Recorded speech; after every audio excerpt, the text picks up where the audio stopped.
ମୋ ସମାଜ ଅଚ୍ୟୁତ ସାମନ୍ତ କିଏ କିପରି ଲୋକଟି ହୃଦୟ ଥରେ ତ ଜାଣ ସଂସାରକୁ ଛାଡ଼ି ଯିଏ ସମାଜ ସେବାକୁ କରିଛନ୍ତି ନିଜ ପ୍ରାଣ।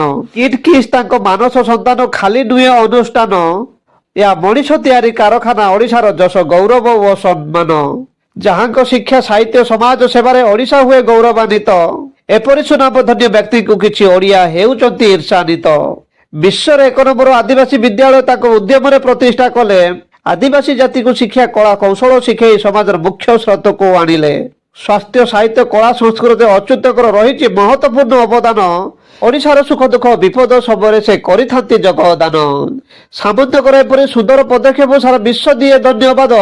କିନ୍ତୁ କିଛି ଓଡ଼ିଆ ଭାଇ ସହି ନ ପାରି ଦେଇଥାନ୍ତି ଅପବାଦ। ଏକ ଛୋଟ ପରିବାରରେ 2 ଜଣ ଥିଲେ ବି ହୋଇଥାନ୍ତି ମାଡ଼ଗୋଳ। 60,000 ପିଲାଙ୍କୁ ଯେ ଦାୟିତ୍ୱ ନେଇଛି ତାକୁ ପ୍ରଶଂସା ତ ଟିକିଏ କର। ସ୍ୱାର୍ଥପର ଦୁନିଆରେ ନିଃସ୍ୱାର୍ଥ ମଣିଷ ନିଜ ଜୀବନକୁ କରିଦେଲେ ବି ଦାନ। ଅସାମାଜିକ ଲୋଭୀ ମଣିଷକୁ ଦେଖାଯିବ ନାହିଁ ଜଣେ ସାଧୁଙ୍କର ଭଲ ଗୁଣ। ହୀନ ପ୍ରକୃତି ଏ ମଣିଷ ସମାଜେ କହିବେ ଅନେକ କଥା। ସମାଜ ପ୍ରେମୀ ଅଚ୍ୟୁତ ସାମନ୍ତ କେବେ ବି ନହିବାକୁ ଦେବେନି ମଥା। ତୁମରି ଜନ୍ମ ହୋଇଛି ପୁରା ସମାଜ କଲ୍ୟାଣ ପାଇଁ। ଦୀନ ଦରିଦ୍ରଙ୍କ ସେବା କରି ତୁମେ ଚାଲ ନ ଜୀବଟି କେବେ ଦୂରେଇ।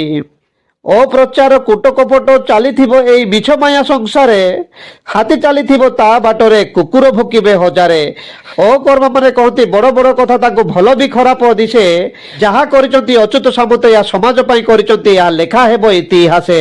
ଯାହା କରିଛନ୍ତି ଅଚ୍ୟୁତ ସାମନ୍ତ ସମାଜ ପାଇଁ କରିଛନ୍ତି ଏହା ଲେଖା ହେବ ଇତିହାସେ। ମୋ ସମାଜ ମୋ ପରିବାର ଏପରି ସଚେତନର ବାର୍ତ୍ତା ଶୁଣିବା ପାଇଁ ଦୟାକରି ସବସ୍କ୍ରାଇବ୍ ଟେ କରିଦେବେ।